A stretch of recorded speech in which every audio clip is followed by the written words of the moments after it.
Chapter 10. The Lugnagians commended. A particular description of the Struldbrugs, with many conversations between the author and some eminent persons upon that subject. The Lugnagians are a polite and generous people, and although they are not without some share of that pride which is peculiar to all eastern countries, yet they show themselves courteous to strangers, especially such who are countenanced by the court. I had many acquaintance, and among persons of the best fashion, and being always attended by my interpreter, the conversation we had was not disagreeable. One day, in much good company, I was asked by a person of quality whether I'd seen any of their Struldbrugs, or immortals. I said I had not, and desired he would explain to me what he meant by such an appellation applied to a mortal creature.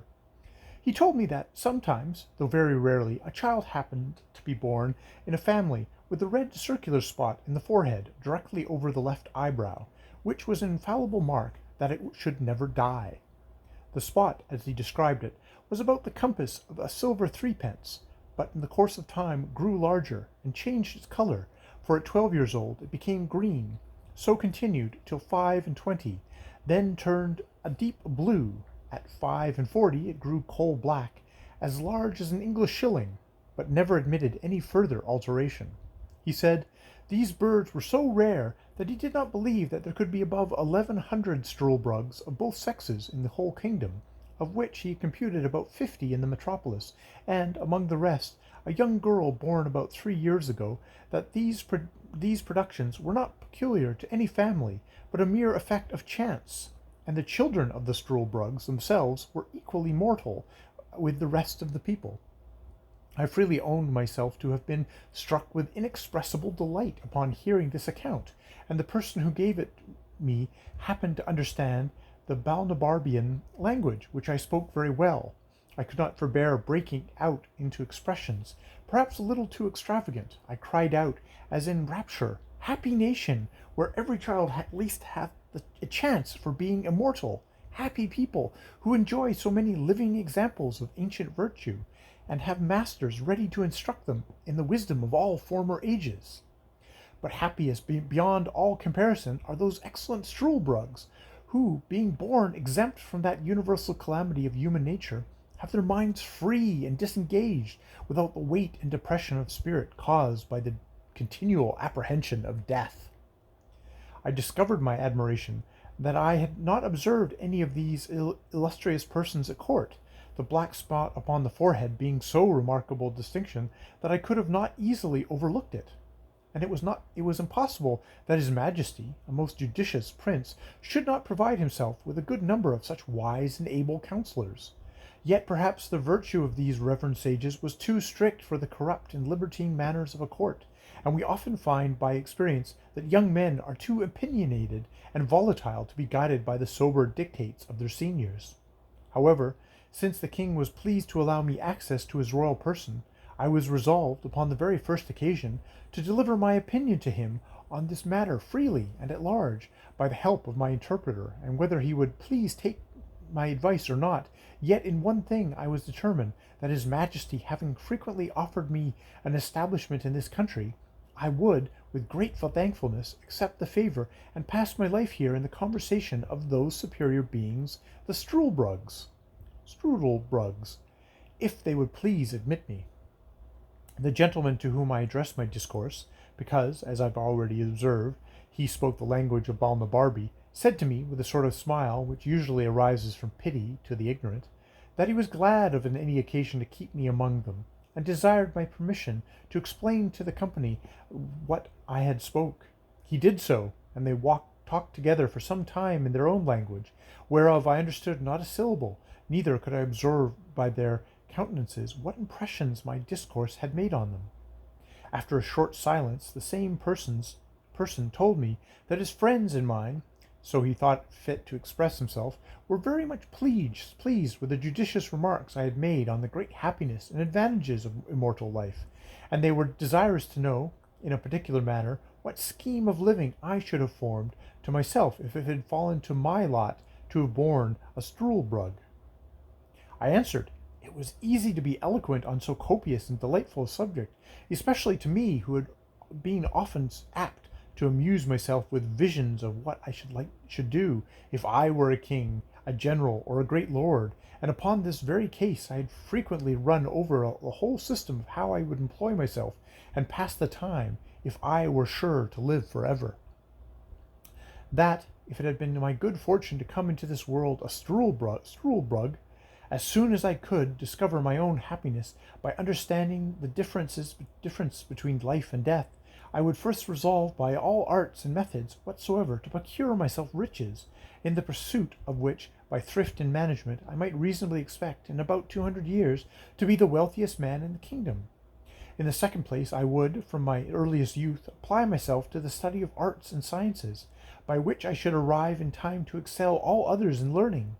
Lastly, I would carefully record every action and event of consequence that happened in the public,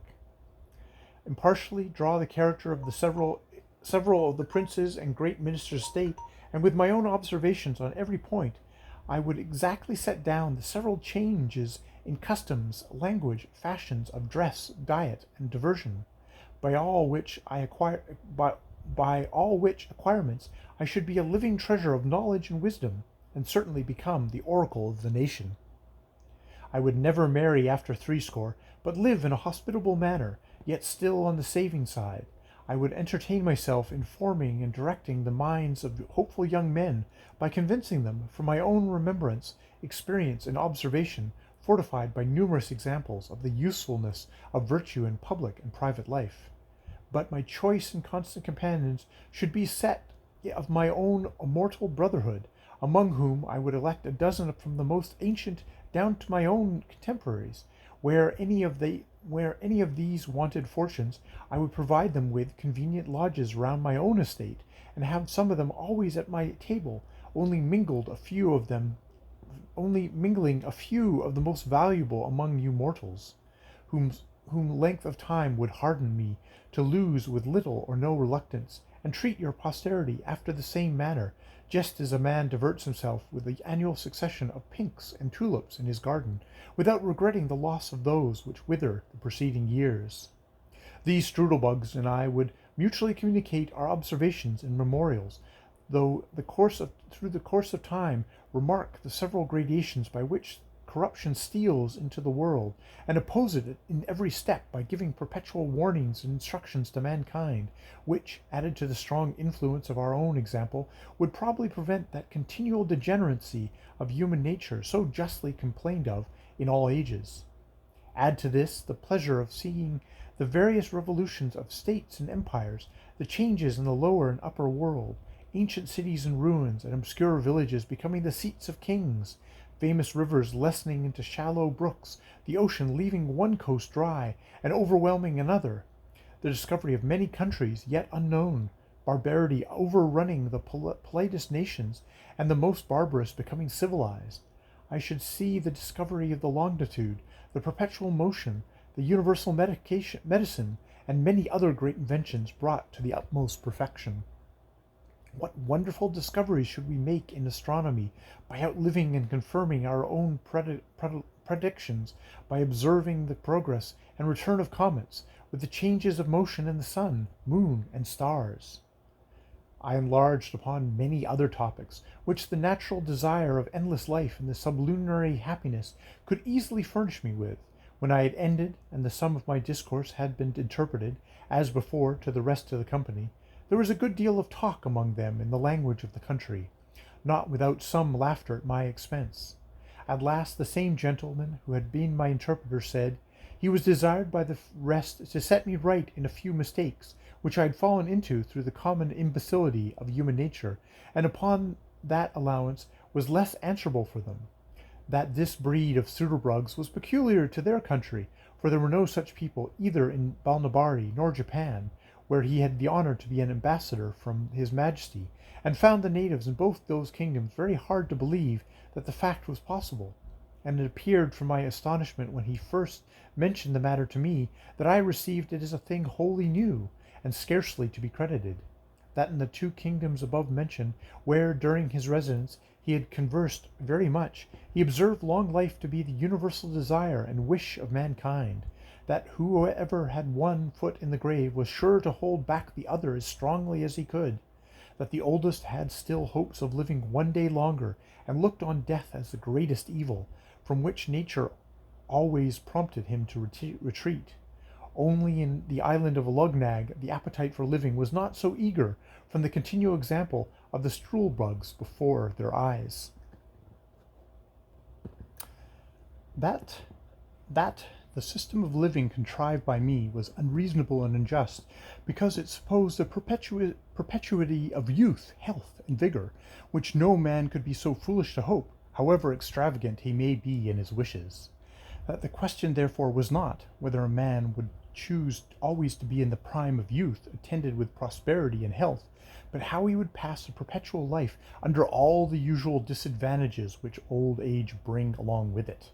For although few men will avow their desires of being immortal, upon such hard conditions, yet in the two kingdoms before mentioned, of Balnibarbi and Japan, he observed that every man desired to put off death some time longer, let it approach ever so late, and he rarely heard of any man who died willingly, except he were incited by the extremity of grief or torture. And he appealed to me, whether in those countries I had travelled, as well as my own, had I not observed the same general disposition.